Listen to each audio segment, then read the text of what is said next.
ကိုကိုပိုင်လားကလေးတို့တခုလေမှာကျုံလေကိုကိုရဲ့ ။အော်ကလေးရလဲကွာ။ကိုကကိုတခုမှန်ပြီးတော့တောက်လိုက်တော့ကိုကိုအလုံးရှုံနေလို့ ဘာလို့ရှုပ်လဲနိုင်ဝဲကြည့်ပြီးတော့လှုပ်ရှုပ်နေ ။ဟောရှုံး အင်းညာလဲ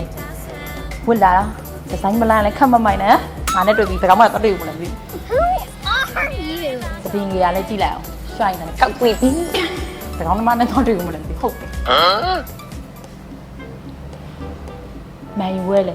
အာစီယာပတ်စံနေယူလာရှုပ်ပါဗောအာစီယာပတ်စံနေနဲ့လောက်ထားတာ ။ဟောကလေးလူကိုကြိုက်တာပြောလို့ရတယ်နော်။မန်ယူတော့မထိနဲ့ ထိမှာပဲ